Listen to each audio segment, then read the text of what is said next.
Vamos a continuar con los derechos reales de garantía, cuyas reglas o normas básicas y aplicables a todos los derechos reales de garantía hemos visto en la clase pasada, a los cuales vamos a estar constantemente remitiendo para no tener que desarrollarlos en cada uno de los 3 derechos reales de garantía que nos toca desarrollar ahora. En este caso puntual, lo que vamos a estudiar es el derecho real de hipoteca. La hipoteca está definida, en el concepto de la hipoteca está dado en el artículo 2205 del Código Civil, que nos establece que es un derecho real de garantía que recae sobre uno o más inmuebles individualizados que continúan el poder del constituyente y que le otorga al acreedor que ante el incumplimiento del deudor puede ejercer las facultades de persecución y preferencia sobre ese bien que es objeto de garantía para poder cobrar el crédito garantizado con el producido de dicha ejecución. Es un derecho real de garantía, dijimos, que va siempre a recaer sobre uno o más inmuebles que deben estar individualizados en todos los caracteres propios del inmueble. Es decir, ¿se acuerdan que hemos visto en la clase anterior el artículo que nos disponía que se debe determinar las submedidas, las superficies, los linderos y todos los elementos que hagan a poder individualizar específicamente y saber cuál es el bien que se ha sujetado a esa garantía y que ante él la falta de detalle o de enunciación de cuáles son las herramientas que nos permitan individualizarlo, en principio el derecho real de garantía va a ser nulo, salvo que de las enunciaciones que hubiéramos efectuado en el contrato constitutivo, el juez pudiera llegar a lograr con ellas determinar cuál es el objeto de la garantía, es decir, cuál es el inmueble afectado a la garantía. Esto es a los efectos de cumplir con el principio de la especialidad, el carácter de especialidad en cuanto al objeto. Este derecho real se caracteriza porque el objeto grabado, es decir, el inmueble, no se transmite en posesión al acreedor de ese derecho real, es decir, al titular del derecho real de la hipoteca, sino que permanece en poder del dueño. Y esto es lo que de alguna manera ha dado motivo a las discusiones en cuanto a la naturaleza jurídica, es decir, si el acreedor hipotecario no tenía una relación, no tiene una relación directa e inmediata con la cosa, que es lo que caracteriza a los derechos reales, uno de los caracteres de los derechos reales, se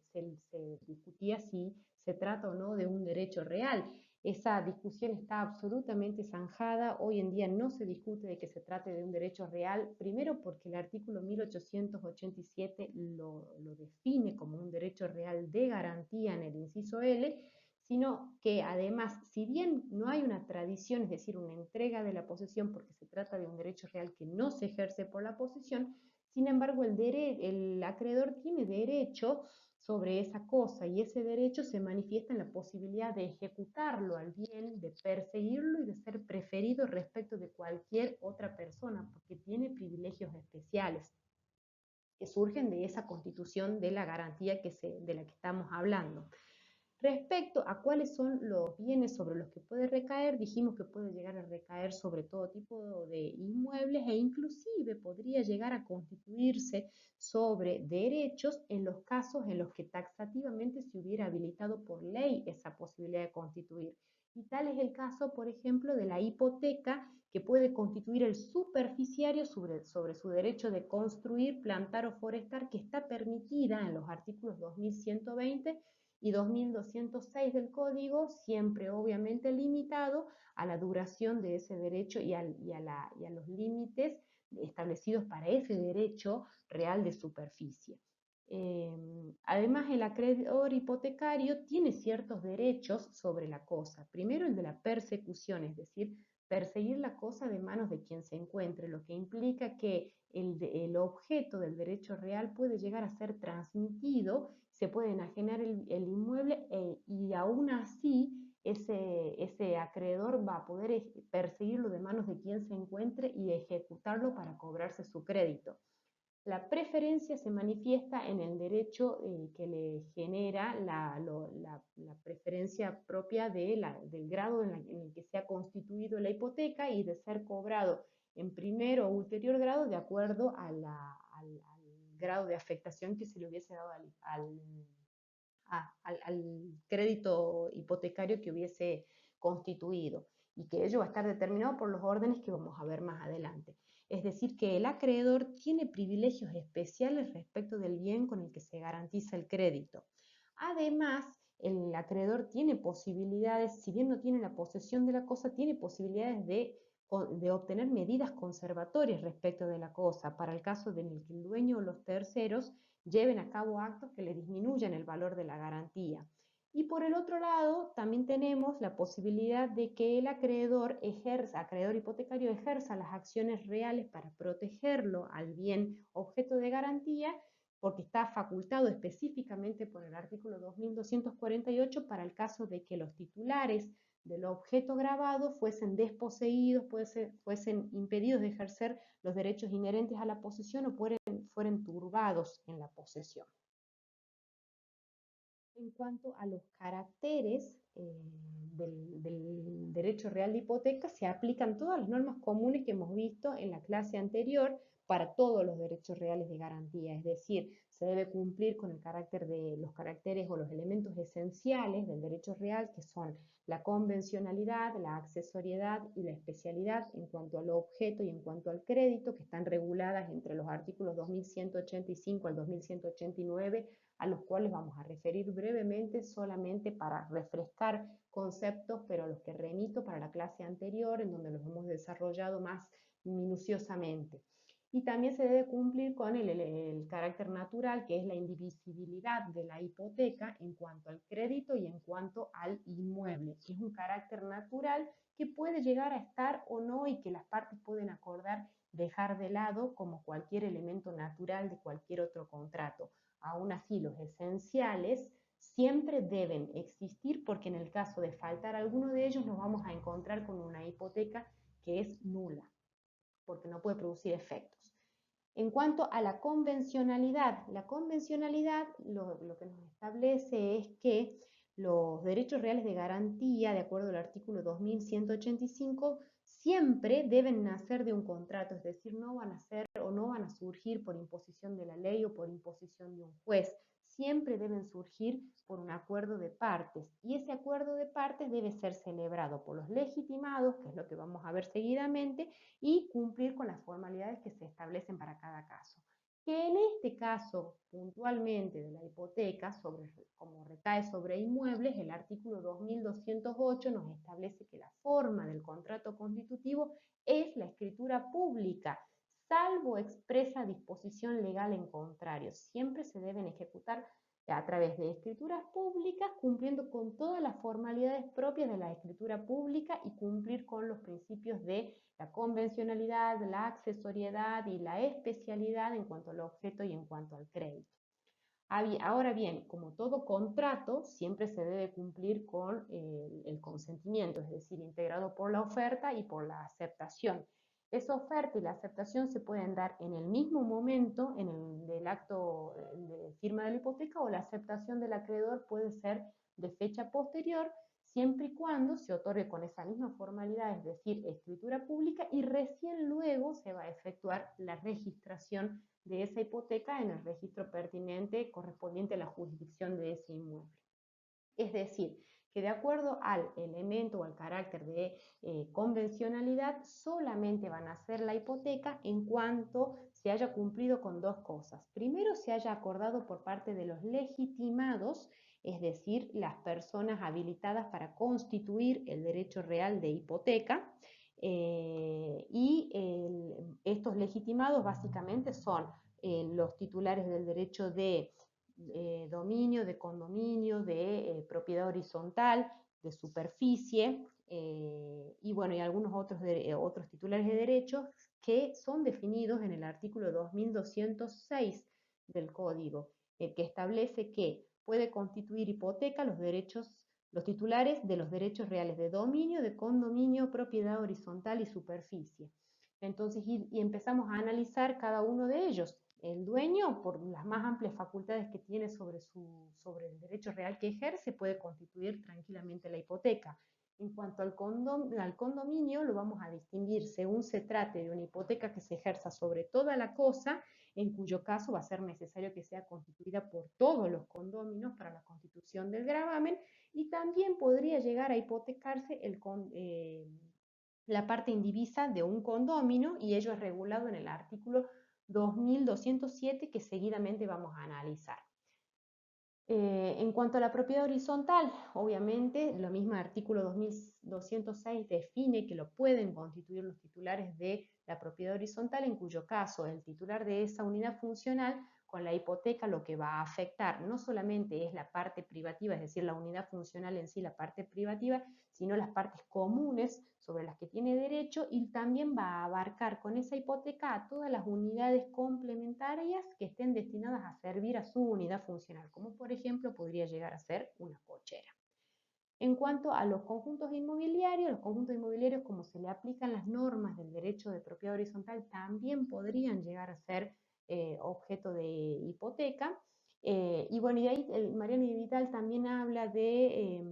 el tiempo compartido de los cementerios privados, haciendo distinciones. En cuanto al tiempo compartido, establece que el afectante del tiempo compartido podría llegar a gravar el objeto con posterioridad a la inscripción de esa afectación, siempre con las limitaciones que establece el artículo 2093. Y en cambio, el titular del derecho real de tiempo compartido no podría llegar a hipotecarlo. Y en cuanto a los cementerios privados, el dueño del inmueble no lo puede afectar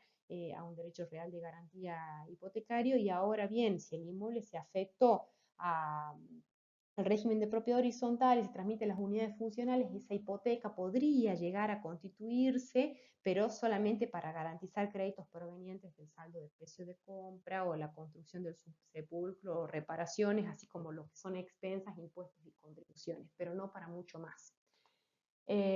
Asimismo, también el derecho real de superficie está específicamente habilitado por el artículo 1880, no, el 2206, que permite que se pueda constituir hipoteca sobre el derecho real de superficie, y ello puede llegar a constituirse sobre el derecho de construir, plantar o forestar, y también podría llegar a constituirse sobre la propiedad superficiaria, porque así lo habilitan los artículos 1883 y 2120 del Código. Pero siempre en estos casos de hipoteca, esa hipoteca se va a constituir con una limitación temporal, que es la del plazo de duración del derecho de superficie, y conforme los efectos previstos en los artículos 2120 y 2125.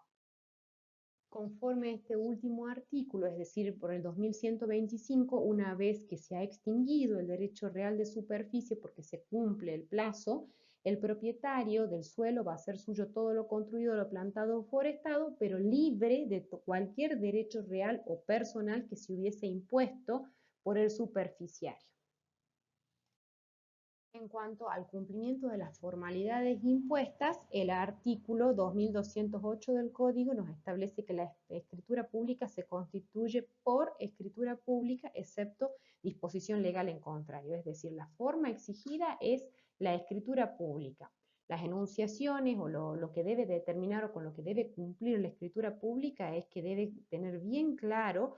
que se trata de un acto constitutivo de hipoteca en el que se individualice claramente cuáles son las partes contratantes, es decir, el constituyente de la hipoteca es el titular del derecho real de dominio, de condominio, de superficie o de otro derecho real que grave ese bien con el derecho real de hipoteca, y por el otro lado el acreedor hipotecario. También tiene que individualizar cuál es la obligación garantizada para poder cumplir con el principio de accesoriedad, porque no se olviden que la hipoteca es un accesorio de un crédito, en consecuencia se lo debe individualizar correctamente a la obligación garantizada. Y además debe individualizarse el inmueble afectado para cumplir con el principio de especialidad en cuanto al objeto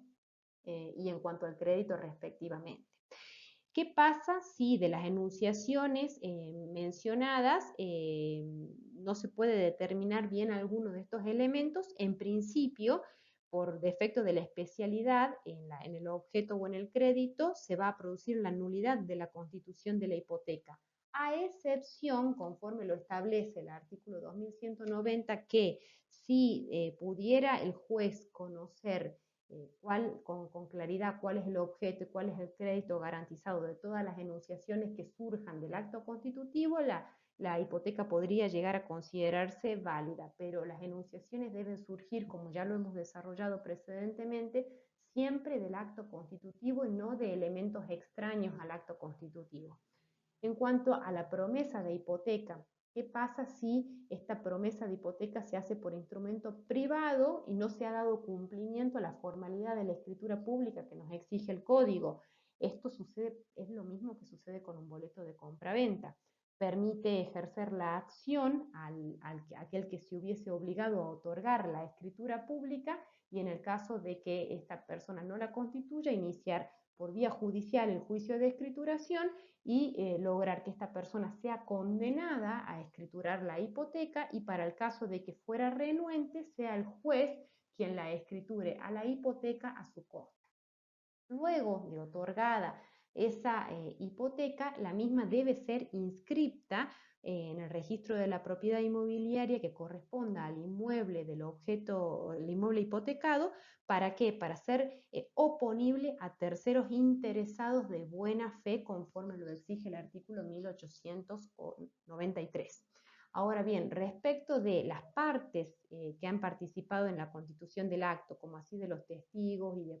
escribano y de cualquier persona que hubiese intervenido o hubiera tenido conocimiento del acto, esa hipoteca produce efectos independientemente de la inscripción. ¿Por qué? Porque es conocida por los mismos.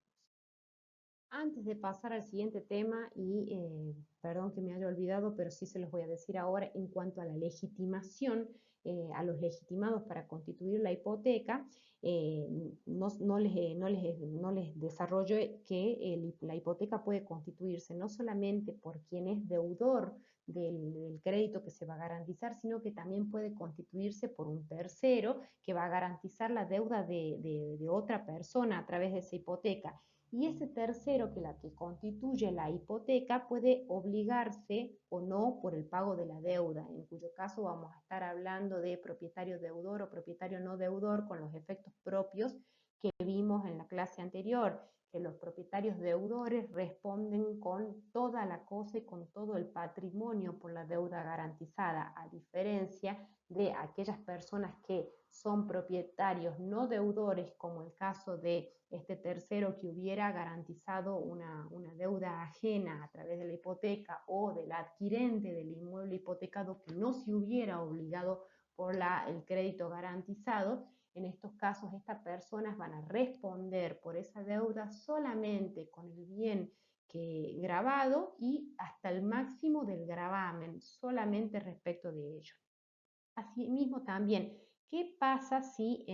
cuando estamos hablando de los legitimados para constituir la hipoteca, la misma ha sido constituida por una persona que no tiene la capacidad para constituirla, el acto por aplicación de los principios de los actos jurídicos va a ser nulo? Ahora bien, si la legitimación falta al momento de constituir, en principio la hipoteca va a ser nula, pero el código, a través del artículo 1885 del Código Civil, nos permite que pueda ser convalidado el acto, como por ejemplo, si quien constituye la hipoteca posteriormente,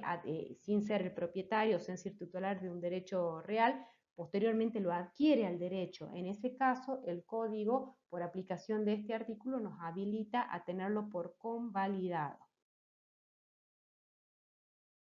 Y además, si el derecho del titular que grava este objeto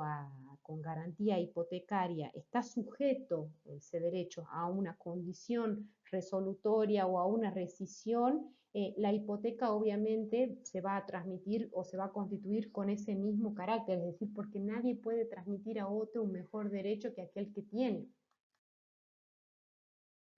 Vamos a desarrollar los otros dos elementos esenciales que se deben dar en la hipoteca. Primero, la accesoriedad. El artículo 2186 del Código establece que los derechos reales de garantía, es decir, no solamente la hipoteca, sino cualquier derecho real de garantía, tiene un carácter de accesorio de un crédito que está asegurando. y en consecuencia todo lo que pase con ese crédito va a afectar al derecho real de garantía. Si se transmite el crédito, se transmite el derecho real de garantía. Si se extingue el crédito, se va a extinguir el derecho real de garantía, excepto en los supuestos previstos, como por ejemplo, legalmente previstos, como por ejemplo en el caso de que un tercero hubiera pagado la deuda que estaba garantizada con la hipoteca, en cuyo caso ese tercero se puede subrogar en los derechos del acreedor y en consecuencia la garantía hipotecaria subsiste. U otro caso en los cuales, a pesar de haberse extinguido el crédito, subsiste el derecho real de hipoteca, sería el caso en el que el acreedor hubiera efectuado alguna renegociación de la deuda y a consecuencia de lo cual se genera lo que es el principio de la novación, que es una de las causas por las cuales se extinguen las obligaciones. Sin embargo, el acreedor hipotecario puede reservarse el derecho de que la garantía hipotecaria subsista a todos los efectos de la novación que se hubiera acordado, en cuyo caso, si bien se extinguió el crédito garantizado por la novación, subsiste la garantía hipotecaria sobre aquel crédito nuevo a través de la novación. Al revés de ello, cuando la extinción se produce sobre la garantía por cualquier causa, como por ejemplo por una cancelación de la hipoteca o por una renuncia del acreedor, esa extinción de la garantía no afecta la existencia del crédito. Y esto es porque lo principal trae aparejado la cancelación de lo accesorio, pero no así lo accesorio respecto de lo principal. En cuanto a cuáles son los créditos garantizables, ya lo hemos visto en la clase anterior. Vamos a hacer una breve reseña de este artículo 2187 que ustedes están viendo en pantalla, que nos establece que se puede garantizar cualquier crédito, y ahí empieza a definir el puro y simple, es decir, cuando la obligación no depende de ningún tipo de modalidad, como por ejemplo una compra-venta donde queda vigente un saldo de un precio y se constituye una hipoteca por ese saldo del precio. O las obligaciones sujetas a plazo o a crédito o a condición, alguna modalidad de los actos jurídicos, en cuyo caso se puede garantizar todo este tipo de obligaciones. A su vez también se puede garantizar obligaciones de dar, de hacer o de no hacer, en cuyo caso se establecerá el monto que se garantiza con la hipoteca y en el caso de incumplimiento se ejecutará la hipoteca por el monto que se hubiese garantizado por el acuerdo de las partes. Lo importante de esto es que al constituirse la garantía hipotecaria por el principio de la accesoriedad, es decir, para cumplir con el principio de la accesoriedad, las partes deben individualizar adecuadamente quiénes son los sujetos de ese crédito, es decir, sujeto deudor y sujeto acreedor, cuál es el objeto que se está garantizando, como por ejemplo un saldo de precio en una compra-venta, por ejemplo, y la causa por la que se está generando. Es decir, identificando el sujeto, el objeto y la causa del crédito que se está garantizando, con ello se cumple el principio de la accesoriedad, con las excepciones admitidas por la ley, que sería la del artículo 2189, que ya lo vamos a desarrollar en lo que son los créditos de máximo o créditos indeterminados. En cuanto al principio de la especialidad, tenemos la especialidad en cuanto al objeto y la especialidad en cuanto al crédito. En cuanto a la especialidad, ¿a qué apunta la especialidad? Es a que al momento de constituirse el gravamen hipotecario, nosotros necesitamos cumplir con la determinación de cuál es el objeto que se está gravando y además de cuál es el crédito que se está garantizando con aquel gravamen. En cuanto a la especialidad respecto del objeto, el artículo 2188 nos establece que se puede afectar al derecho real de garantía cosas y derechos, es decir, como ya lo hemos visto recién hace ratito, puede afectarse a inmuebles o puede llegar a afectarse derechos, como el caso del superficiario que puede hipotecar su derecho de construir, de plantar y de forestar. Y ese objeto lo que sí se requiere es que sea actual, es decir, que exista al momento de la constitución del gravamen hipotecario. No podríamos llegar a constituir una hipoteca sobre cosa futura, por ejemplo. Y el objeto tiene que estar individualizado adecuadamente en el contrato constitutivo. Y a ello apunta el artículo 2209 cuando nos establece qué se debe establecer o qué se debe determinar al momento de la constitución de la hipoteca, en lo que refiere a la determinación del objeto, y que nos exige que el inmueble que se grava con hipoteca debe estar determinado por la ubicación, por las medidas, la superficie, los linderos, los datos catastrales, los datos del registro de la propiedad y toda aquella especificación que sea necesaria para la debida individualización. Es decir, para que ustedes tengan claro, es importante que al momento de constituir la hipoteca el objeto esté claramente determinado y que exista, es decir, que todo lo que se hubiese descrito en la constitución del gravamen permita determinar con exactitud cuál es el objeto que se ha grabado. ¿Qué sucede si no se pudiera llegar a determinar con exactitud o no surgiera claramente cuál es el objeto? En principio, como no se ha cumplido con un elemento esencial de la hipoteca, esa hipoteca va a ser nula, si no puedo saber exactamente cuál es el inmueble que se ha grabado. Ahora bien, el código permite que el juez pueda llegar a considerar válida aquella constitución de hipoteca si de los elementos o de la descripción que surge del acto constitutivo y de aquel elemento que se pudiera haber incorporado a ese acto permite que el juez pueda llegar a tener un conocimiento cabal de cuál es el objeto que se ha garantizado, pero siempre recurriendo a estos elementos del acto constitutivo y no a elementos extraños. En cuanto a la especialidad, en cuanto al crédito, es importante que al momento de constituirse la garantía hipotecaria nosotros determinemos claramente cuál es el crédito que se está garantizando, es decir, indicándose el sujeto, el objeto y la causa. Y ahí tenemos que distinguir según que se trate de créditos determinados o de créditos indeterminados. Cuando el crédito es determinado, nosotros sabemos con claridad cuál es el crédito, como por ejemplo dijimos el saldo de la compra-venta por el del pago del precio, o un mutuo con garantía hipotecaria, que es el propio del que van a siempre ver, es decir, aquellos créditos hipotecarios que otorgan los bancos, un crédito para compra de vivienda, con el que se garantiza esa devolución de crédito a través de una hipoteca, donde hay una compra y una hipoteca en el mismo momento. Entonces, el crédito garantizado está indicado desde el mismo momento en el que se constituye el derecho real, porque se cumple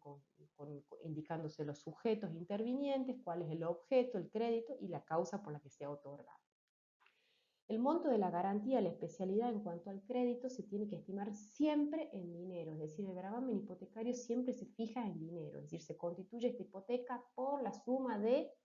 1.000.000 de pesos, por ejemplo. Y puede llegar a ser que ese monto que se haya determinado como gravamen coincida o no con el monto del capital que es objeto del crédito. No es indispensable que coincidan o no. Generalmente en los casos de créditos determinados coincide, es decir, si el crédito ha sido por 1.000.000 de pesos, normalmente ese crédito será garantizado con una hipoteca constituida por 1.000.000 de pesos.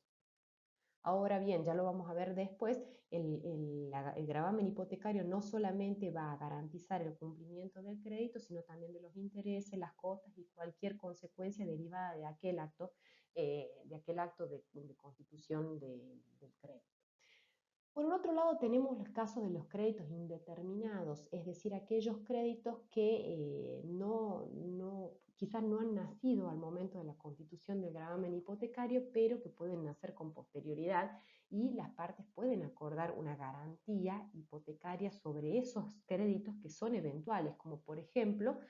una cuenta corriente mercantil en la que un acreedor entrega mercaderías, por ejemplo, a su deudor, al comerciante, y este comerciante va pagando, ¿no es cierto? Entonces esa cuenta corriente mercantil va fluctuando a lo largo del tiempo, entonces nunca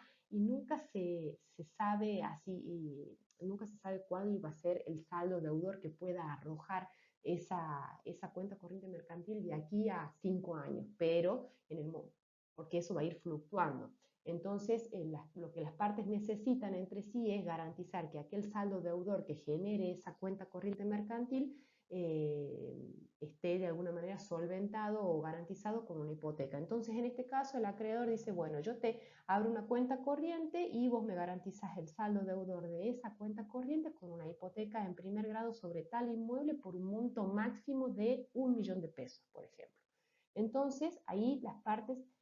cumplen con la especialidad en cuanto al crédito. ¿Por qué? Porque están determinando quiénes son los sujetos, va a ser esta cuenta corriente mercantil, el acreedor y el deudor, el objeto va a ser la cuenta corriente mercantil y la causa va a ser lo que pudiera llegar a efectuar o la fluctuación que pudiera llegar a existir en esa cuenta corriente mercantil. Ahora bien,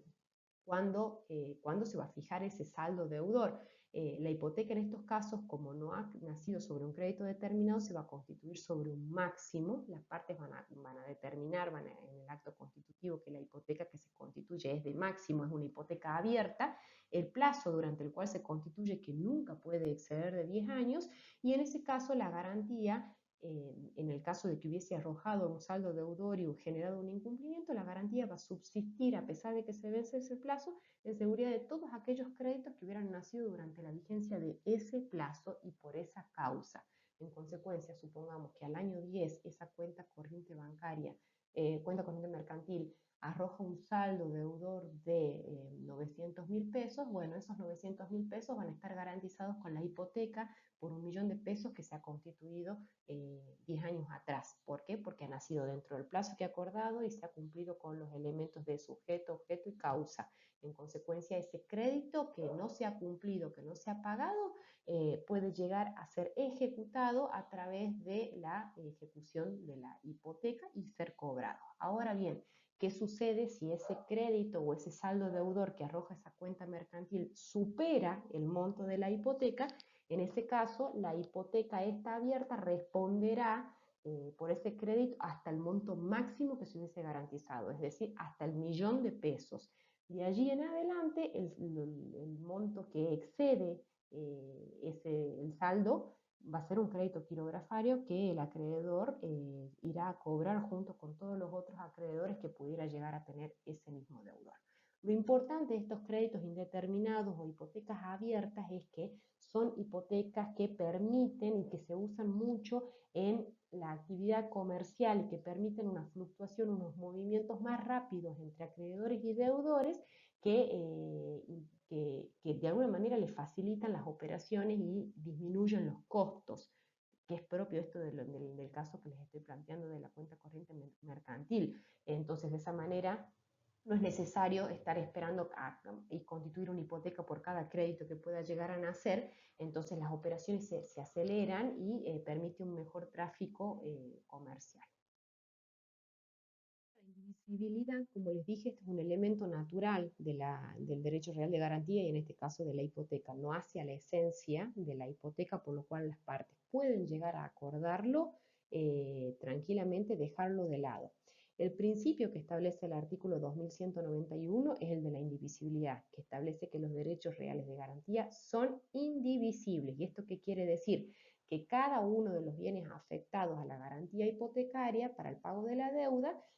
y cada parte de ellos se afecta a todo y parte de la deuda. Es decir, el inmueble responde por todo y por cada una de las partes de la deuda. Y el acreedor, que tiene una garantía hipotecaria sobre varios inmuebles, puede perseguirlos a todos los inmuebles, puede perseguir a alguno de ellos y puede ejecutarlos independientemente de a quién pertenezca o a la existencia de otras garantías que pudiera llegar a tener. Es una elección del acreedor ejecutar uno u otro bien o ejecutar a todos. Sin embargo, como esto no es un elemento esencial de la hipoteca, las partes pueden acordar dejar de lado esta divisibilidad de la garantía respecto del crédito y respecto de los bienes afectados, y en ese caso de que las partes lo acuerden, como no está afectado el orden público, ese acuerdo va a ser perfectamente válido y el acreedor puede renunciar a esa divisibilidad porque es un beneficio, es una ventaja establecida en beneficio del acreedor, siempre y siempre para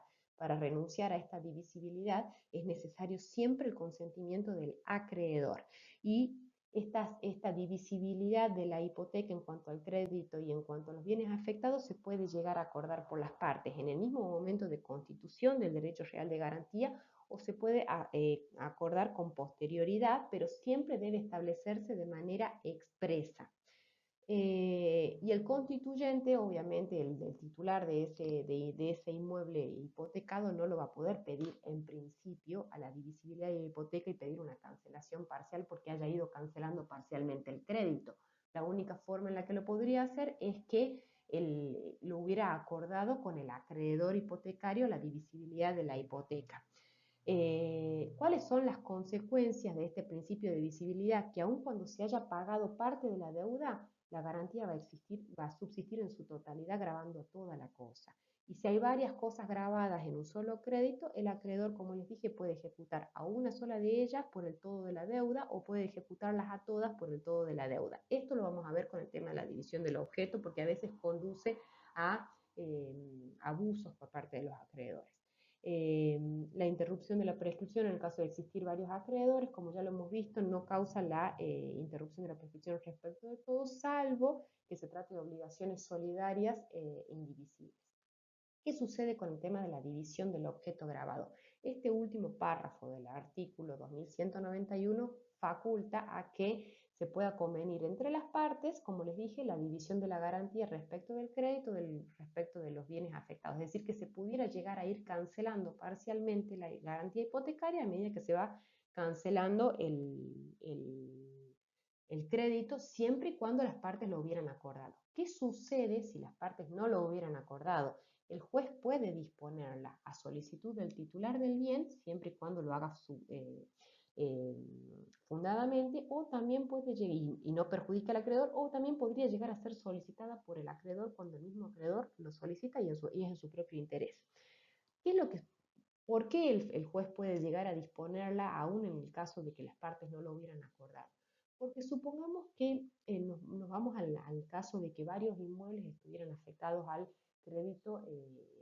hipotecario que se está garantizando una deuda. ¿Podría esta ejecución en masa o ejecución en bloque muchas veces genera situaciones injustas o abusivas por parte de los acreedores? Entonces, cuando se venden bienes de grandes superficies o bienes en bloque, a veces hay pocos interesados que tengan el capital suficiente para poder subastar ese inmueble y adquirirlo en bloque. Entonces, lo que genera muchas veces es que aparezcan especuladores que terminen comprando barato aquello que no es barato, o también puede suceder que al vender en bloque y ser muy difícil acceder por parte de particulares extraños a este crédito hipotecario, a esa compra, se termine quedando el acreedor con el bien garantizando el precio de la subasta, o sea, compensando el precio de la subasta con su crédito y en definitiva no haya sacado nada de su bolsillo o haya hecho un mínimo gasto. Entonces, para evitar este tipo de abusos que pueden llegar a resultar, existe esa posibilidad de que el juez pueda disponer la divisibilidad de la hipoteca, lo que consiste en que, por ejemplo, si el inmueble tiene una gran superficie, el juez pueda autorizar que se lotee y se vaya vendiendo por lotes, con lo cual el deudor quizás con la venta de uno o dos lotes de los 10 que surjan del loteo puede cubrir aquella deuda. Lo mismo que si habilita a que el edificio se someta a propiedad horizontal, quizás con la venta de una o dos unidades funcionales, el deudor puede cumplir y cubrir la garantía. A ver, si es que el juez autorizara esa divisibilidad del objeto, es decir, que se pueda dividir, ello no va a afectar al crédito. ¿Por qué? Porque en el caso de dividirse el objeto, igualmente todos y cada uno de los objetos que resulten de esa división van a seguir teniendo esa garantía hipotecaria como carga. En consecuencia, el acreedor ante un incumplimiento o a que no le alcance al deudor con la venta de uno o dos bienes, igualmente va a tener como garantía los otros lotes que hubieran resultado de esa venta en lote, ¿me entienden? Entonces nunca se va a afectar con ello, con esa autorización a dividir el objeto, nunca se va a afectar a los derechos del acreedor porque la venta en fraccionamientos o en lotes constituye solamente una forma de la venta del inmueble hipotecado, pero no le afecta a la cosa que va a seguir grabada en su totalidad. Asimismo, también puede ser que el constituyente la solicite, pero nada implica que exista una posibilidad de que lo soliciten el mismo acreedor o inclusive que lo pueda solicitar otro acreedor de grado posterior al acreedor hipotecario en primer grado o un acreedor quirografario, porque quizás a ellos también les interesa, a aquellos que están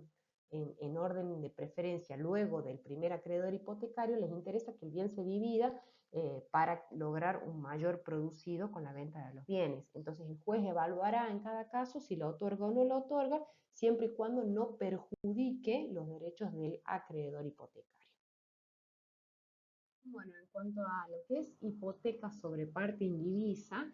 está previsto en el artículo 2207, que faculta a que un condómino pueda hipotecar la cosa en lo que refiere a su parte indivisa. En ese caso, el acreedor hipotecario va a poder ejecutarla sin esperar el resultado de una partición. Obviamente, ejecutará la parte indivisa y aquella persona que la adquiera en subasta entrará en un condominio por la parte subastada. Con respecto a que mientras subsista la hipoteca, el condominio, si ustedes recuerdan, cuando se produce la partición, la división del condominio, esa división tiene un efecto declarativo de la partición y es como si fuese un efecto retroactivo al momento de constitución del condominio. Aquella persona que resulte ser adjudicataria del condominio lo será como propietaria desde el mismo momento en el que se constituyó el condominio, por el efecto declarativo. Entonces, ante esto, que es lo que les estoy anticipando, vamos a la previsión de qué sucede cuando, encontrándose una cosa hipotecada, se quiere dividir el condominio. Esa división puede ser judicial o extrajudicial.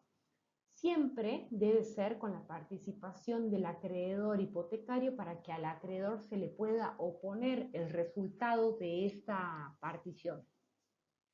El acreedor, cuando se trata de una partición extrajudicial, debe ser citado y tener el consentimiento, brindar el consentimiento para esa partición para que le pueda ser opuesta la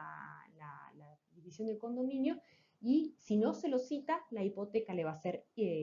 la división del condominio le va a ser inoponible y la hipoteca va a subsistir. ¿Por qué? Porque de alguna manera se trata de que si no se lo cita, se le evita el perjuicio de que al adjudicar el inmueble a un condominio distinto de aquella persona que hubiese constituido la hipoteca, ello lo pueda perjudicar al acreedor. Lo mismo sucede con la partición judicial. La partición judicial, el acreedor va a tener que ser citado para el juicio de división de condominio a fin de que él pueda hacer valer su derecho, porque si no es citado, el inmueble, en el caso de dividirse y en el caso de subastarse,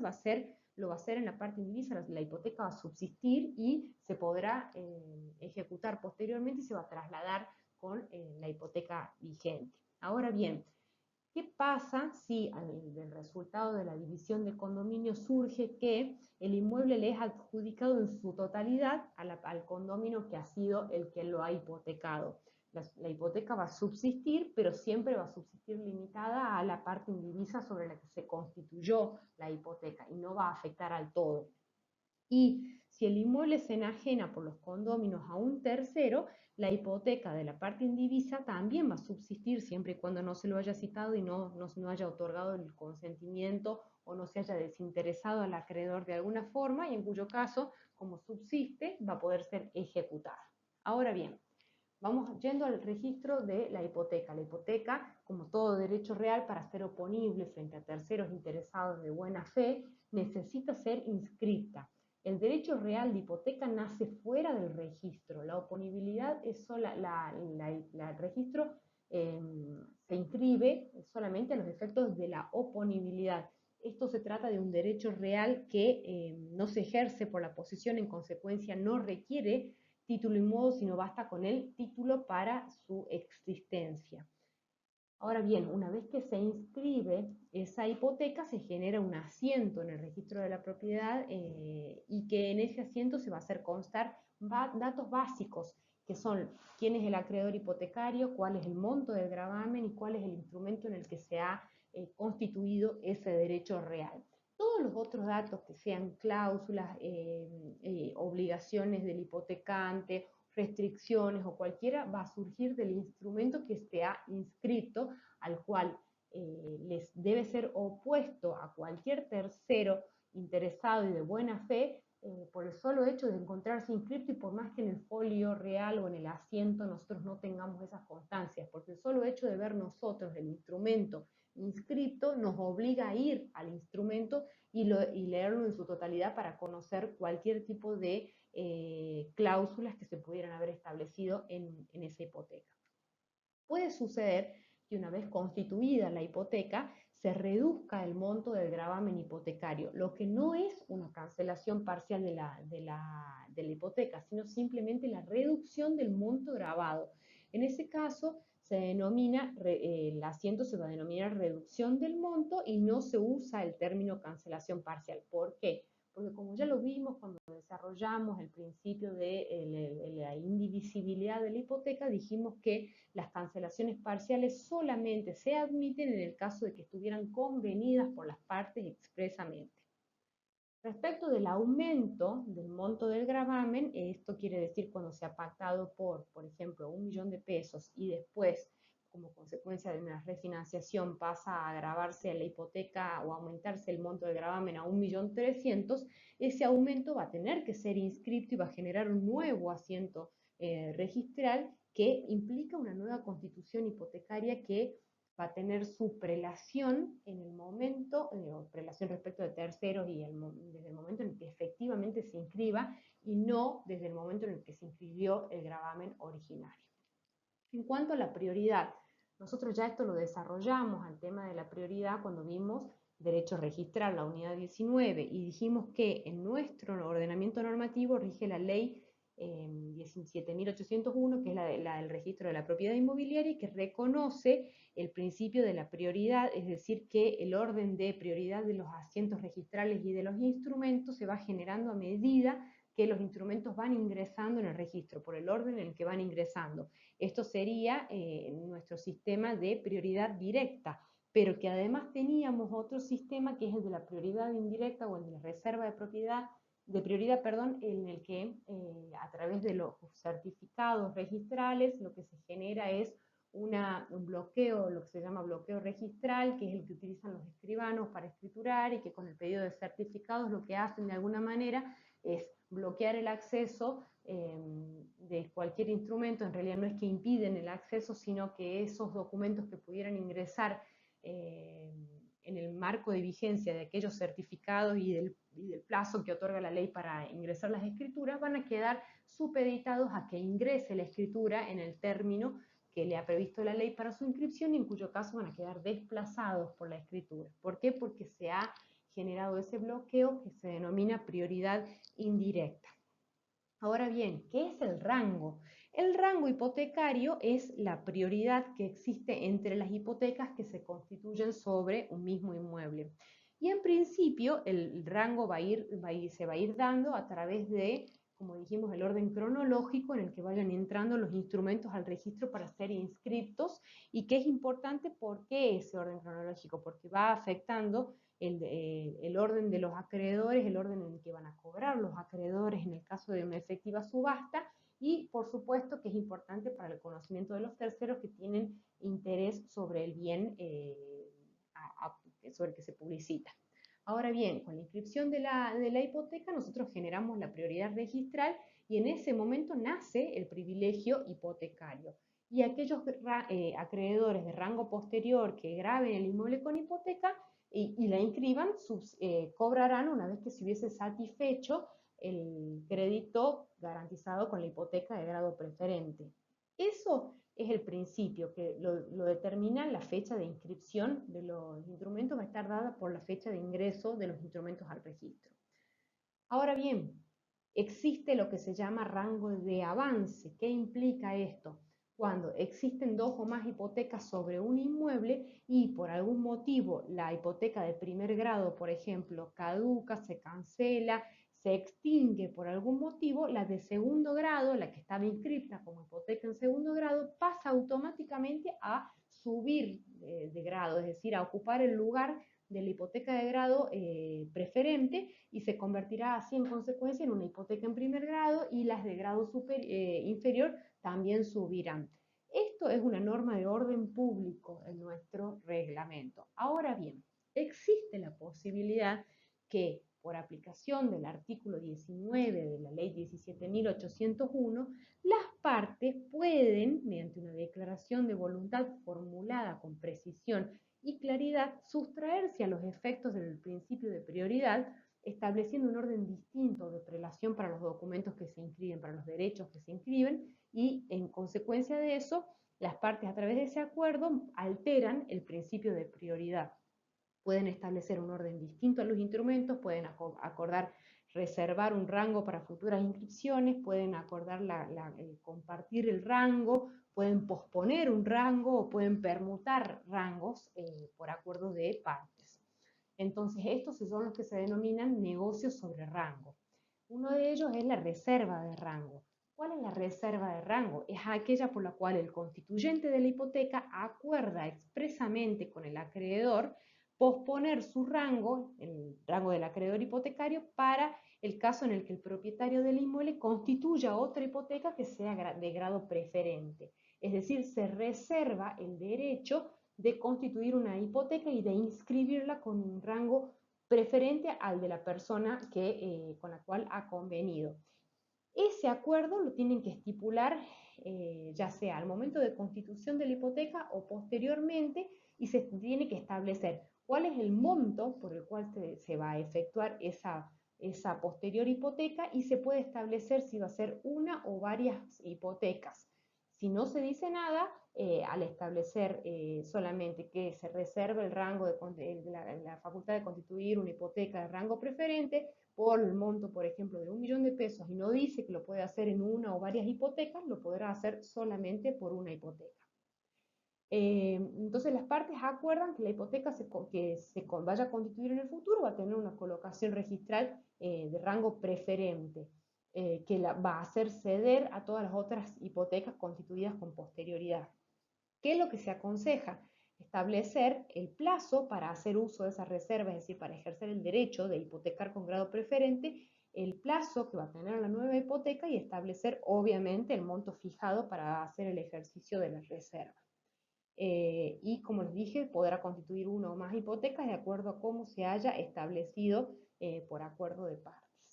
El derecho de hacer uso de esa reserva puede ser ejercido por el propietario o por sus sucesores, y cesa esa facultad de hacer uso del ejercicio del derecho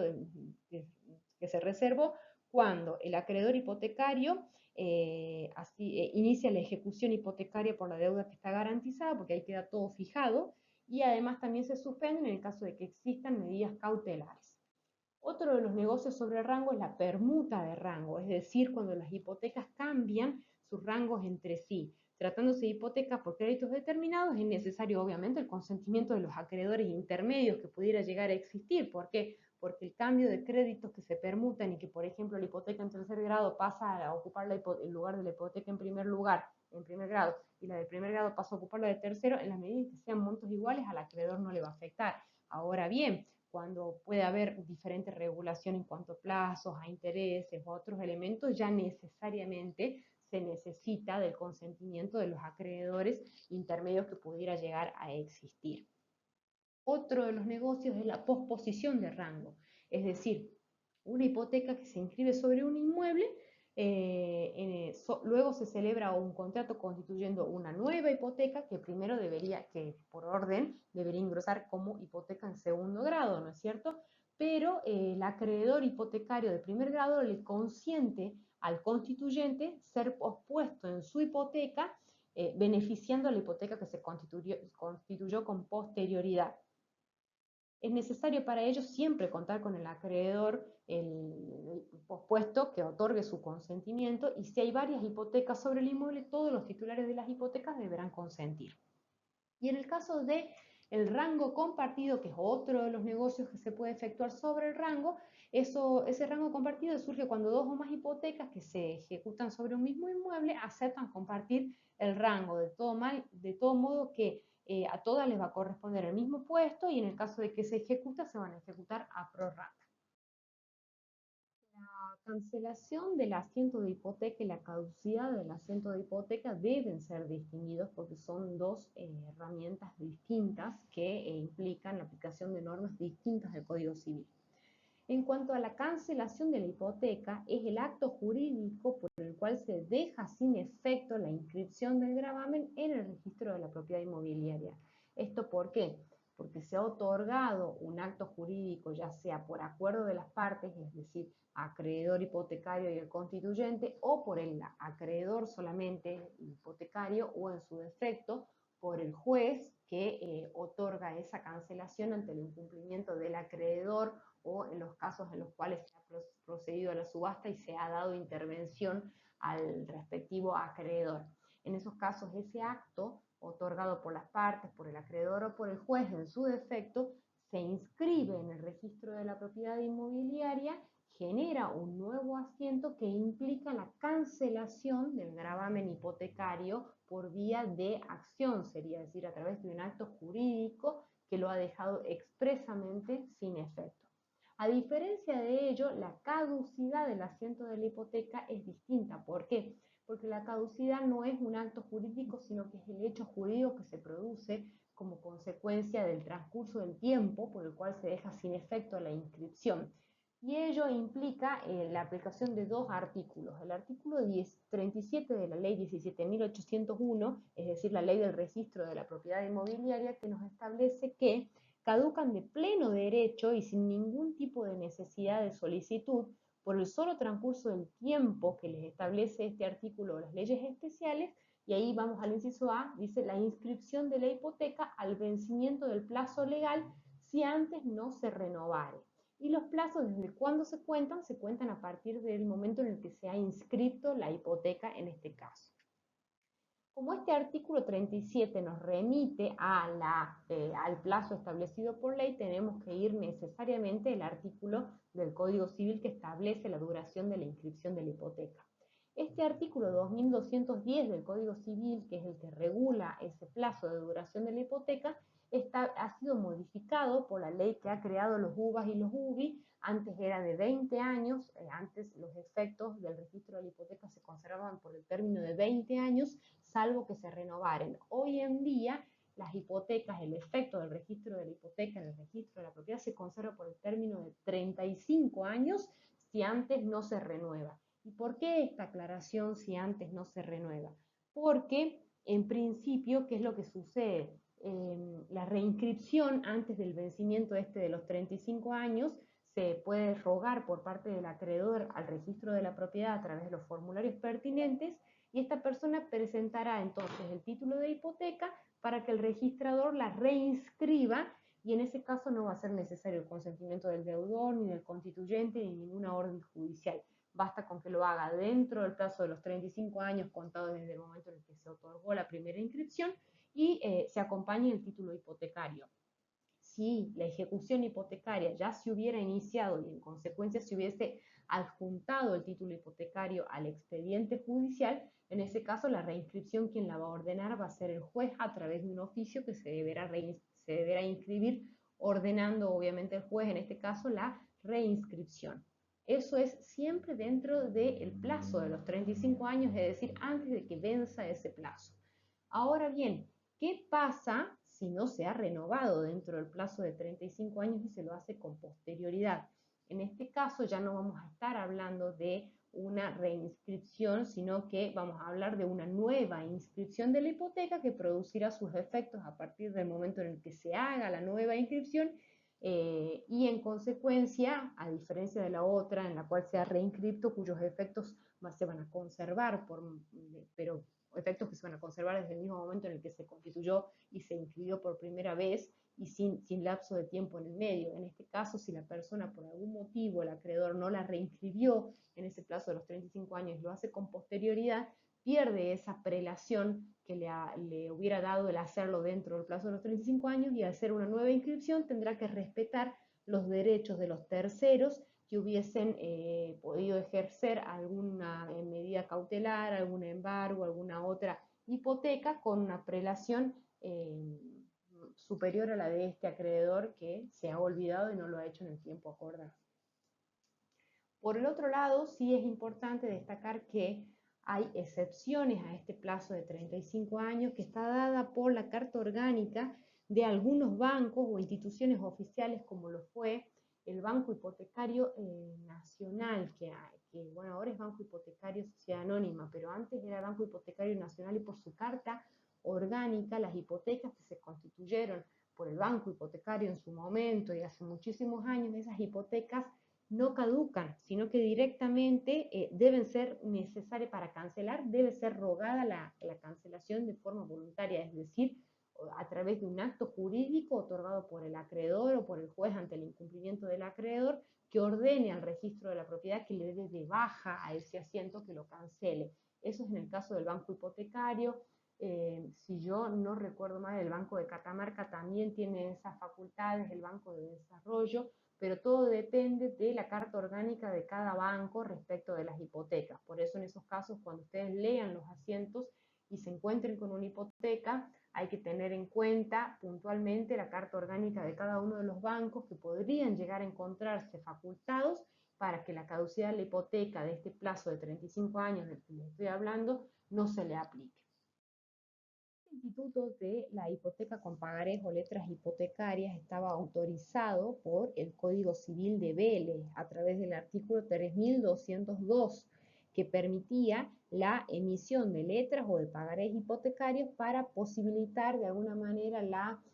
circulación y la movilización del crédito. Sin embargo, este artículo 3202 no es replicado, no fue replicado en nuestro actual Código Civil, y en la normativa actual que nosotros hoy tenemos solamente se admite la constitución de las letras de la hipoteca con letras hipotecarias de la ley 24.441 que más adelante vamos a desarrollar. Este tema de la hipoteca con pagarés o letras hipotecarias lo vamos a desarrollar solo a los efectos de que el programa lo solicita, y además porque si bien no es permitido constituirlos ya, sin embargo, en la actualidad todavía existen circulando algunas letras hipotecarias o pagarés hipotecarios que se otorgaron durante la vigencia del Código Civil. Entonces, es claro que a partir del momento en el que ha entrado a regir el Código Civil actual, no es posible emitir pagarés hipotecarios, sino solamente la letra cartular o escritural que pide o que otorga facultades en la ley 24.441, pero no así los pagarés hipotecarios. Simplemente a modo de que lo conozcan al instituto y sepan que si se encuentran ante un caso así, cómo resolverlo, vamos a desarrollar este tema. El instituto de los pagarés hipotecarios aparece cuando, para garantizar el saldo de alguna deuda, como por ejemplo una compraventa o un mutuo o cualquier otro acto, se afecta un inmueble y a hipoteca, y a través de ese acto de constitución hipotecario, además el crédito se documenta con pagarés, pero no son pagarés comunes, sino que son pagarés específicos o que tienen que estar primero instrumentados en el acto de hipoteca y además que deben estar intervenidos por el registro de la propiedad inmobiliaria para ser pagarés hipotecarios, porque si no son pagarés simples. ¿Cuáles son las ventajas que ofrece este sistema? Es más fácil movilizar el crédito. ¿Por qué? Porque se puede ir, el acreedor hipotecario puede ir negociando los pagarés, y sobre todo va a tener mayor facilidad si se trata de varios pagarés con distintos montos. Entonces puede ir fraccionando su crédito y negociándolo a medida que necesita o con diferentes personas. Y por el otro lado, la otra facilidad que otorgaba este instituto es que se puede solicitar la cancelación de la hipoteca sin necesidad de que el acreedor hipotecario otorgue la escritura o de tener que recurrir a la vía judicial para el otorgamiento de la cancelación. ¿Cómo se logra esa cancelación? Presentando al registro de la propiedad todos los pagarés por parte del deudor, obviamente, lo va a presentar a todos los pagarés que acrediten el pago de la deuda, y entonces el registro de la propiedad procederá a la cancelación del gravamen. ¿Por qué? Porque si ustedes conocen cómo se maneja el pagaré lo tiene el acreedor, y cuando el deudor paga, el acreedor tiene la obligación de restituir el pagaré. Entonces, si el pagaré se encuentra en poder del deudor y el deudor los presenta al registro de la propiedad y esos pagarés tienen cumplen con toda la normativa de emisión de esos pagarés, se producirá la cancelación de la hipoteca sin necesidad de tener que hacerlo a través de una escritura o a través de una sentencia por la cual el juez ordene la cancelación del crédito. Con respecto al tema del pagaré, como les dije, tiene que reunir los requisitos propios de todo título de crédito, pero además el Código de Vélez exigía que debía ser firmado por el registro de la propiedad inmobiliaria para ser considerado pagaré, porque en el caso de que no lo hubiese intervenido el registro de la propiedad, el pagaré no reviste el carácter de hipotecario, sino que se trata de un pagaré simple. La emisión de los pagarés, entonces, como consecuencia, dos requisitos teníamos que tener. Debe constar en la escritura de constitución de la hipoteca y debía ser intervenido por el registro de la propiedad, que seguramente le pondría un sello de inscripción. ¿Cómo se transmiten esos pagarés? Estas son las utilidades de este instituto. La posibilidad de movilizar el crédito se da a través de lo que se llama la transmisión del pagaré.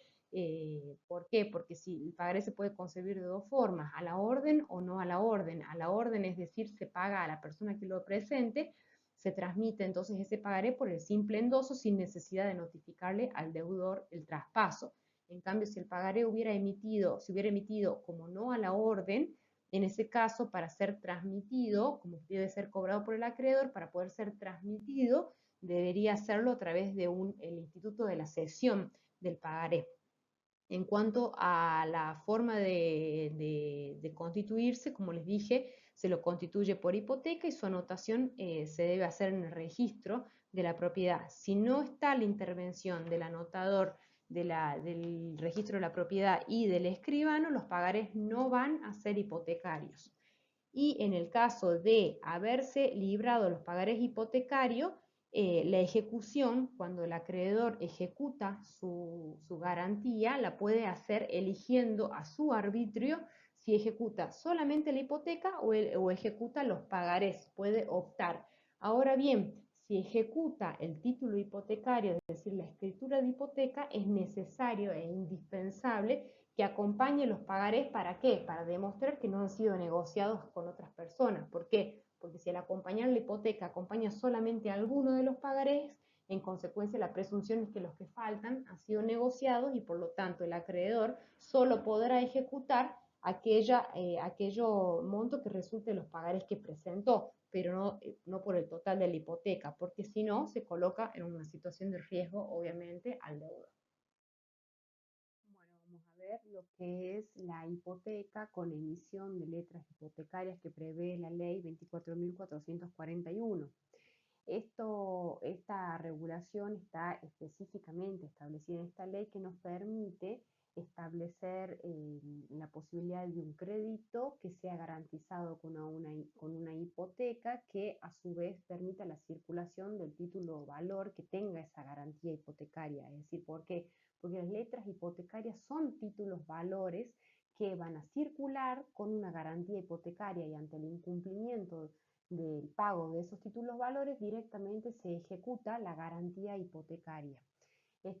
¿Cuál es la finalidad de esta ley? Es la rápida circulación del crédito, permite a los empresarios de alguna manera, porque esta ley se dicta en el marco del financiamiento del acceso a la vivienda, le permite que los empresarios y las pymes y todos aquellos que se dedican a la intermediación en la construcción de la vivienda puedan acceder rápidamente a poder colocar aquellos créditos que tienen respecto de particulares para obtener un financiamiento adecuado. Ahora bien,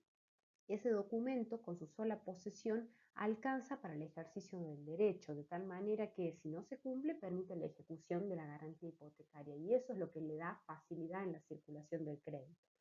Ese título valor tiene que cumplir con ciertos requisitos que son indispensables para que exista. El primero es la formalidad, es decir, que la letra se debe ajustar a las formas indicadas por la ley. ¿Por qué? Porque al emitir la letra hipotecaria se genera una novación y a consecuencia de ello el negocio causal, es decir, aquello que le dio origen a la emisión de la letra hipotecaria, se extingue y queda solamente la letra. Por ello es que se debe cumplir con la formalidad. A su vez, esa letra, cuando se emite, debe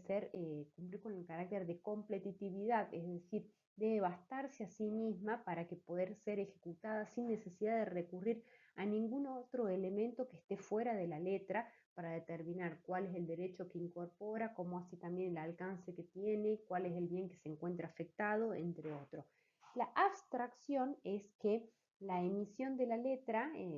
apunta a que a causa de la novación, la emisión de la letra se va a independizar, es decir, se aleja de lo que es la relación causal, ya no importa cuál es el título que le ha dado origen, sino que alcanza con la emisión de la letra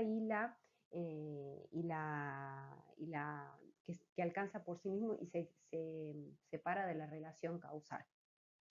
Las letras hipotecarias, a su vez, solo se pueden emitir respecto de garantías hipotecarias en primer grado, es decir, no se admite con hipotecas en segundo o ulteriores grados y debe estar prevista la emisión de la letra hipotecaria en el mismo acto de constitución de la hipoteca. Y se debe obviamente inscribir esa emisión de la letra hipotecaria, una vez que emitida, una vez que se ha otorgado la hipoteca, para no marearlos, una vez que se otorga la hipoteca, se debe prever en ese mismo instrumento hipotecario la posibilidad de la emisión de la letra hipotecaria, ¿bien? Que puede llegar a emitirse a la larga o no, pero en el caso de emitirse, se va a dejar constancia en los asientos registrales de que se ha emitido y lo que se emita tiene que tener la firma del deudor, del escribano y del registro de un funcionario del registro de la propiedad. ¿Qué pasa con el tema de la transmisibilidad del inmueble? El inmueble puede ser tranquilamente transmisible por parte del deudor. ¿Por qué? Porque la garantía se va a transmitir con el inmueble, entonces el adquirente igualmente va a tener que soportar aquel gravamen. Ahora bien, existe alguna prohibición de locar, no es una prohibición de local, sino es una inoponibilidad de la locación que se hubiese efectuado con posterioridad a la constitución del gravamen respecto de quienes tengan las letras o cupones y que las hubiesen adquirido con posterioridad. ¿Por qué? Porque de alguna manera si la letra o el cupón llega al momento de vencimiento, no se paga y se debe ejecutar, al acreedor lo que le interesa es que el inmueble no tenga derechos personales que pudieran llegar a afectar la posible ejecución y en consecuencia el posible precio. Entonces el deudor o el poseedor tienen la obligación además de cumplir con esa prohibición o de limitar cualquier derecho personal que constituyan a los derechos que le corresponden al acreedor hipotecario. Asimismo, se produce, por tratarse de un título valor que circula, la ley 24441 establece que la mora se producirá de forma automática con el solo vencimiento del plazo establecido en el título valor. Para ello no es necesario hacer ningún tipo de notificación, intimación para poder constituir la mora. En cuanto a esto, esto lleva a que sea el obligado al pago, es decir, el deudor, el que deba asegurarse de que las cuotas sean pagadas en tiempo y forma, y en el caso de que no se les quisiera cobrar la cuota, deberá efectuar las consignaciones o los depósitos judiciales que correspondan.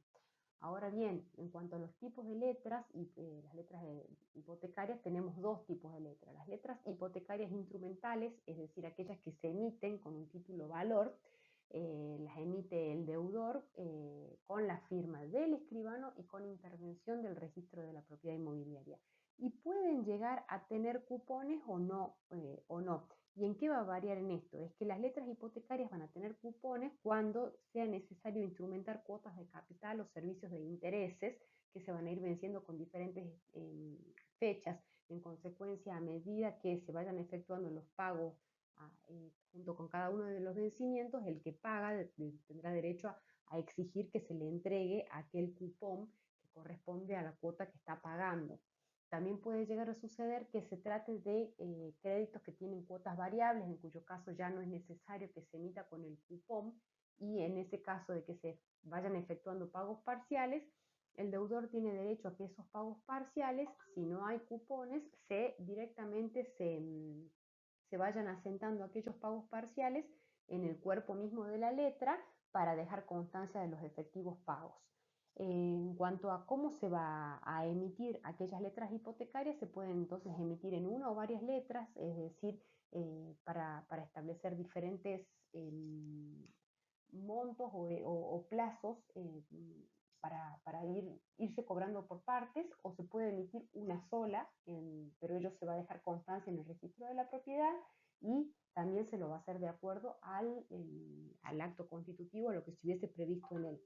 Las letras hipotecarias, entonces, como les dije, son emitidas por el deudor e intervenidas por el registro de la propiedad del inmueble donde se encuentre hipotecado y en un papel que asegure la inalterabilidad. También van a ser firmadas por el escribano, dejándose constancia, obviamente, de que se ha emitido aquella letra en el registro de la propiedad con el pertinente asiento.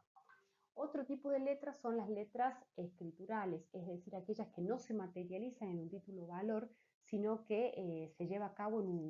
se lleva un registro por parte de una persona designada al efecto. En este caso, son obligaciones negociales y escriturales que se rigen por la ley 24441 y la ley de obligaciones negociables, que establece que se puede prever que aquel crédito no se represente o la garantía hipotecaria no se represente en títulos, y en ese caso se va a abrir una cuenta en donde se van a ir anotando todos los cambios y la deuda por parte de un agente de registro. Ese agente de registro es la persona que va a estar a cargo del registro de las letras hipotecarias escriturales y va a ser designada por el primer acreedor cuando se emita la letra. Ante ese agente de registro, cuyos datos, nombre, domicilio se van a asentar en el registro de la propiedad, se van a ir efectuando cualquier tipo de cambio de titularidades o de gravámenes que se pudieran efectuar sobre las letras escriturales. Asimismo, la administración de estas letras escriturales la va a llevar una entidad financiera que va a actuar a causa de un mandato como por cuenta y orden de los acreedores. ¿Qué tiene a su cargo esta entidad financiera que lleva la administración? Va a llevar a su cargo el cobro, el otorgamiento de los comprobantes de pago, la preservación de los derechos del crédito, es decir, en su caso la ejecución, y los derechos obviamente instrumentales en la garantía, es decir, todo aquello que tienda a la preservación del crédito, al cobro y a los comprobantes de pago. Y las relaciones entre el acreedor y esta entidad financiera se rigen por las normas del mandato. En cuanto al comprobante de las letras escriturales, es decir, cualquier cambio o acreditación que necesite hacer el titular de esa letra hipotecaria, es decir, el acreedor, ante un tercero, ya sea para grabarla, para transmitirla o para probar su solvencia, le va a solicitar al agente de registro que le emita un comprobante de la titularidad de las letras escriturales, y en su caso con ese comprobante efectuará las transferencias o los gravámenes que se necesiten. Obviamente esas transferencias van a ser anotadas en el registro que lleve a cargo la entidad que está a cargo de esa registración, y en el caso de que pudiera o necesitara ser ejecutada aquella letra hipotecaria, la entidad de registro va a emitir una constancia de la titularidad y la entidad administradora va a emitir una constancia del saldo deudor de aquellas letras hipotecarias, y con ello podrá ser presentado para ser ejecutado judicialmente la letra hipotecaria, es decir, la garantía hipotecaria básicamente, a través del procedimiento que establece la ley 24.441, que es un procedimiento ejecutivo y que debe haber estado previsto expresamente al momento de la constitución de la letra hipotecaria. En cuanto a lo que hace a la ejecución hipotecaria, tenemos tres sistemas de ejecución previstos en la ley. El sistema judicial, el mixto o especial, que es el de la ley 24.441, y el extrajudicial. En cuanto a lo que hace a ejecución judicial, el procedimiento inicia con la demanda, con la cual se presenta la hipoteca a ejecutarse y las constancias de que el crédito ha sido incumplido. Sale una intimación de pago al deudor por el cual se le da un plazo, y luego viene la sentencia del juez que ordena llevar adelante la ejecución y hacer pago íntegro al acreedor respecto del crédito. Bien, esa ejecución judicial generalmente se hace a través de un proceso ejecutivo, porque lo normal es que junto con esta escritura de hipoteca se está ejecutando también el crédito garantizado, que se instrumenta generalmente en la misma escritura. En cuanto a si se trata de ejecuciones en moneda extranjera, de acuerdo al Código Procesal Civil y Comercial, se establece que la ejecución se va a hacer en moneda nacional. Obviamente se va a tener que convertir esa moneda extranjera a la moneda nacional conforme la cotización que exista al momento de iniciar la demanda. Antes de ordenar, obviamente, una vez que se lo ha intimado, el juez ha dictado la sentencia que ordena llevar adelante la ejecución, antes de llevar a cabo la subasta del inmueble, el juez tiene que cumplir ciertos pasos que son previos. Entre ellos, el primero es el solicitar a las reparticiones públicas que informen si el inmueble tiene deudas por impuestos, tasas, contribuciones. En el caso de tratarse de una propiedad horizontal, deberá solicitarle al consorcio que le informe si existe deudas por expensas, entre otros. ¿Por qué? Porque si existen deudas, el juez tiene que disponer quién se hace cargo de esas deudas, si va a ser la ejecución, se va a responder con el bien subastado o si va a ser el acreedor, y en el caso de imponérselas al adquirente, perdón, es el adquirente quien deberá soportarlas. Para ello se debe tener conocimiento adecuado y cabal de cuánto es lo que se adeuda. Lo segundo es un informe del registro de la propiedad inmobiliaria con el cual se va a expedir un certificado de dominio o una constancia del asiento registral y además el informe de inhibiciones del que podrá resultar cualquier tipo de medidas cautelares, gravámenes, embargos o lo que fuera. Y el tercero es que va a intimar al deudor a presentar el título de propiedad dentro del tercer día bajo apercibimiento de que si no lo presenta lo va a ejecutar, va a solicitar un segundo testimonio el juzgado a través de oficio con obviamente imposición de costas al deudor por el mismo. ¿Esto por qué? Porque la ley 17.801 en el artículo 23 establece que ningún escribano, ningún funcionario puede autorizar documentos de transmisión o constitución de derechos reales si no ha tenido el título inscripto a la vista. Entonces, por ello es que lo debe tener. En consecuencia, estas tres cosas las debe cumplir con anterioridad: las deudas, el informe del registro de la propiedad y el tener el título a la vista al momento de ejecutar la subasta. Asimismo, esa orden de subasta se va a publicar en un boletín oficial y se va a publicar durante 2 o 3 días, de acuerdo si se trate de bienes muebles o inmuebles, en un diario de circulación local. Una vez que se haya comprobado todo esto, el juez también va a ordenar comprobar cuál es el estado de ocupación que tiene ese bien y se va a hacer constar eso también en los edictos. ¿Por qué? Porque para quien vaya a adquirir no es lo mismo que el inmueble esté desocupado o que esté ocupado y quienes lo estén habitando. Y una vez que se decrete esa subasta, la orden de subasta, además se le va a mandar por oficio comunicación a los demás jueces embargantes o inhibientes que hubiesen resultado del informe del registro de la propiedad, con lo cual se le va a informar que tal día y tal hora se va a llevar a cabo la subasta del bien. Además, también el juez de aquellos informes del registro de la propiedad inmobiliaria, si toma conocimiento que existan otros acreedores hipotecarios de grado preferente, los va a tener que citar. Es indispensable que los cite. ¿Para qué? Para que una vez que los cite y ellos hubiesen podido ejercer sus derechos y además obviamente cobrar con la prelación que les corresponda, respecto de ellos, una vez efectuada la subasta, la finca o el inmueble se pueda transmitir libre de todo gravamen. ¿Por qué? Porque si no se los cita, la consecuencia va a ser que la subasta va a ser válida, pero se va a transmitir con el gravamen hipotecario de aquel acreedor que no se haya citado a juicio. Ahora bien, una vez efectuada la subasta, el juez interviniente va a ordenar, en principio va a aprobar la subasta, va a ordenar que se pague el saldo del precio, porque cuando se subasta no se paga todo el precio, sino que se paga un determinado porcentaje y la parte del martillero, y una vez que el expediente vuelve con el resultado de la subasta al juzgado, el juez lo evalúa, dicta el decreto de aprobación de la subasta, intima al adquirente a efectuar el depósito del saldo del precio y luego de ello ordena que se le entregue la posesión del inmueble al adquirente. Con estos actos, es decir, la subasta, la aprobación de la subasta, el pago del precio y la entrega de la posesión, se adquirió el derecho real de dominio de la persona que adquirió por subasta. Allí está todo lo que es el título y el modo, es decir, el derecho real nace con aquellos actos que les enuncié. Y luego esa subasta se ordena inscribir al registro de la propiedad a través de esas piezas procesales que les enuncié y aparte de otras que pueda establecer el registro local. Y una vez efectuada la inscripción, se da publicidad frente a terceros del nuevo adquirente. Ahora bien, ¿qué pasa con las medidas cautelares o los demás gravámenes que pudieran llegar a haber existido sobre el inmueble? Y allí tenemos que distinguir entre las medidas cautelares o los gravámenes que se hubiesen constituido con posterioridad a la fecha de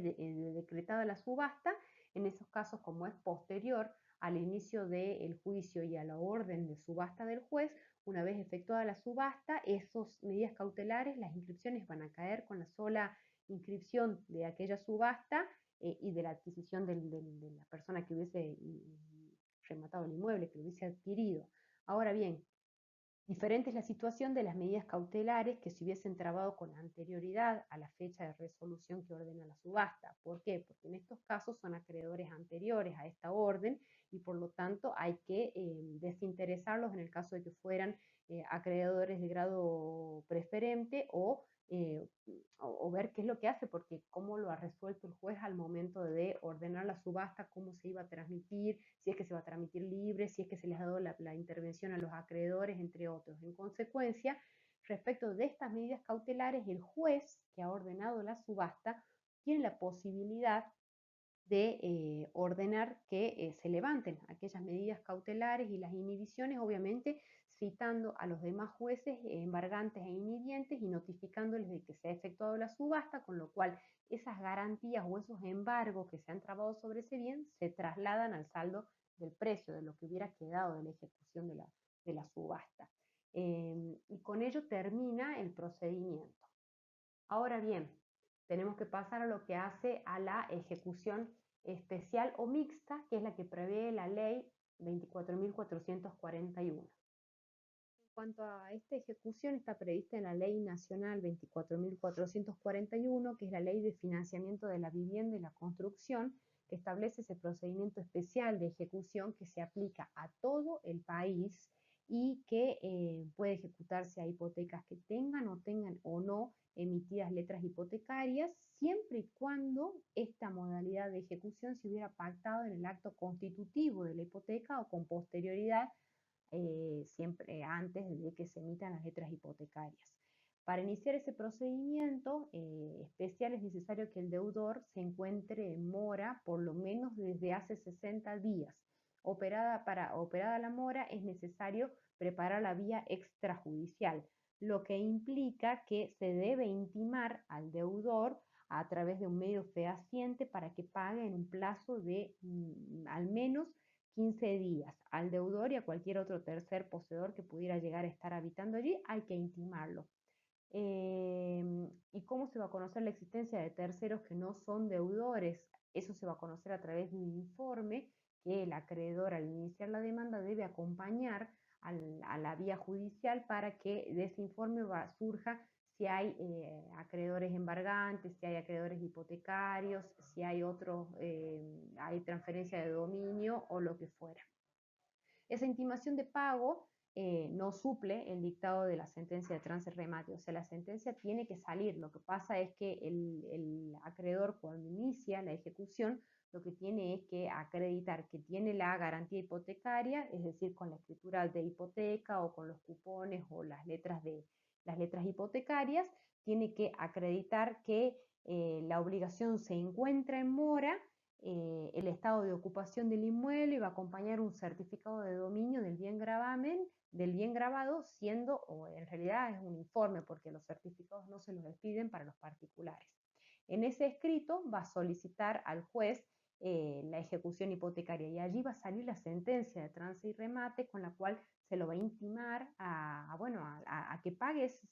esa deuda bajo apercibimiento de llevar a cabo la subasta. En ese escrito de presentación, luego va a venir la verificación del estado físico y de ocupación del inmueble hipotecado y el juez le va a dar traslado al deudor para que el deudor dentro del plazo de 5 días se expida sobre si tiene o no excepciones, como por ejemplo que no está en mora, que no haya sido intimado el pago o que no se hubiera pactado esta vía especial en el instrumento constitutivo o cualquier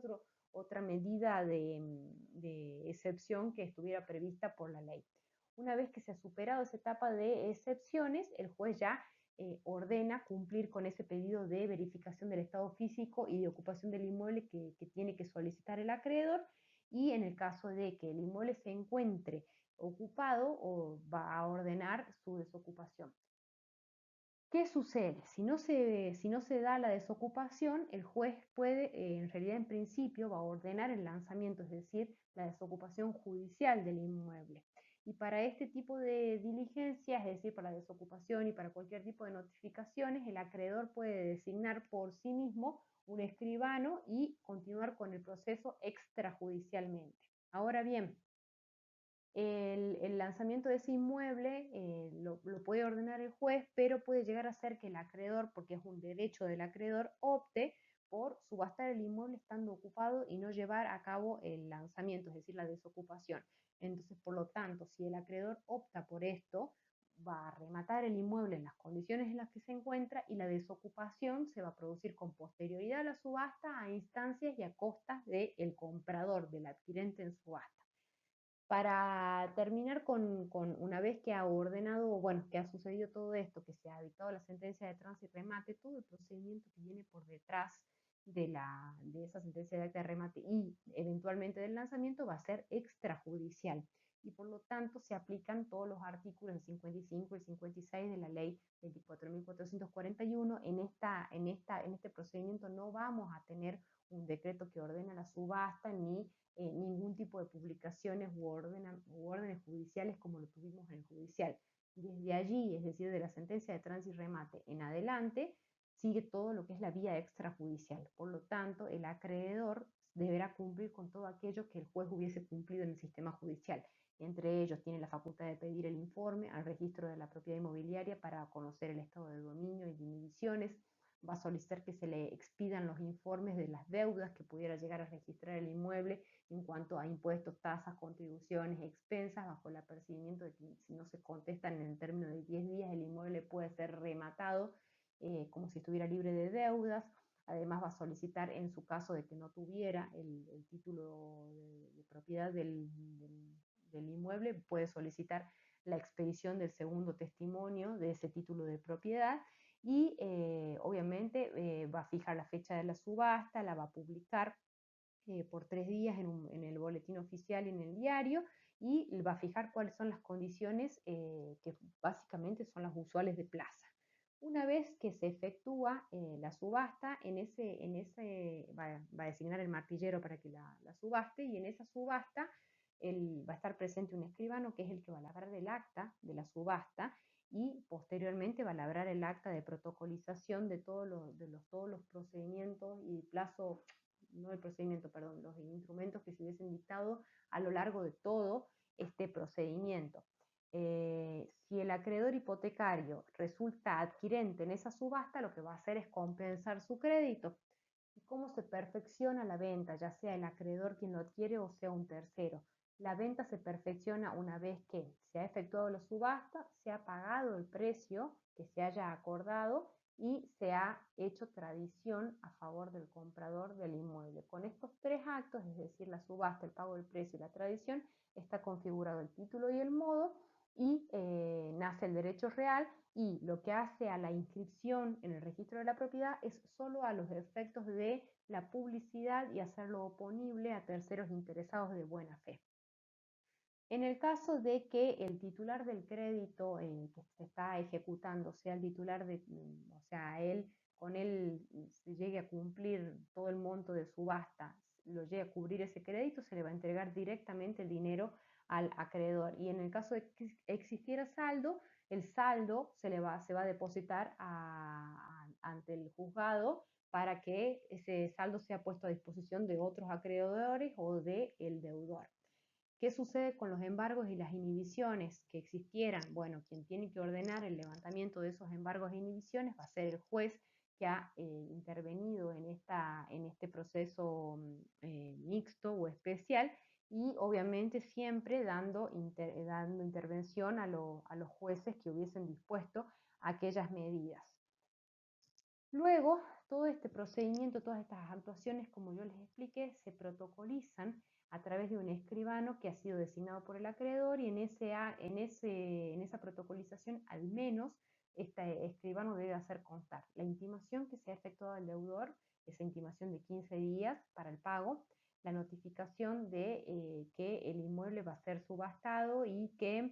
la notificación al deudor, a los acreedores, a los embargantes para que puedan intervenir en la subasta. Se les hace con 7 días de anticipación, 7 días hábiles. Esta también se debe dejar constancia en el acta de protocolización, que es lo que prevé el artículo 59 de la ley 24.441.